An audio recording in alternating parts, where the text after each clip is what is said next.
ഈശോ മിശിഹായ്ക്ക് സ്തുതിയായിരിക്കട്ടെ.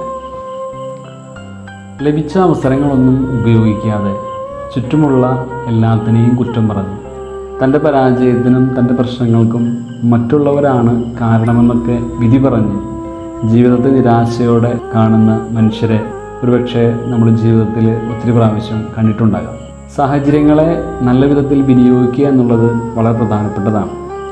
കർത്താവ് നൽകുന്ന അവസരങ്ങളെ, തെറ്റുകൾ തിരുത്താൻ ലഭിക്കുന്ന സന്ദർഭങ്ങളെ വേണ്ട വിധത്തിൽ വിനിയോഗിക്കുമ്പോഴാണ് നമ്മൾ വിജയം നേടുന്നവരായിട്ട് മാറുക.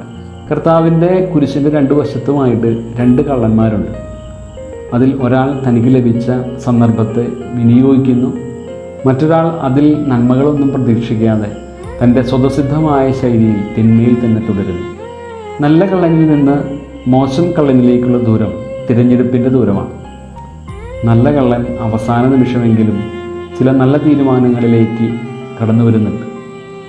മോശം കള്ളൻ അവസാന നിമിഷവും തൻ്റെ സ്വഭാവത്തിലോ ചിന്തയിലോ മാറ്റം വരുത്താതെ അതുപോലെ തന്നെ തുടരുകയാണ്. നിനക്ക് സാധിക്കുമെങ്കിൽ ഞങ്ങളെയും രക്ഷിക്കുക എന്നുള്ള വെല്ലുവിളിയുമായിട്ട് മോശം കള്ളൻ നിൽക്കുമ്പോൾ, കർത്താവേ എന്നെ നീ പറുദീസായിലായിരിക്കുമ്പോൾ ഓർക്കണമേ എന്നുള്ള ഒറ്റ വാക്കിൽ സ്വർഗം കവർന്നെടുക്കുകയാണ് നല്ല കള്ളൻ.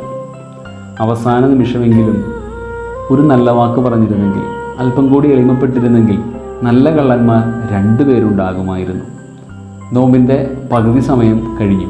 ഇനിയുള്ളത് 25 ദിനങ്ങൾ കൂടിയാണ്.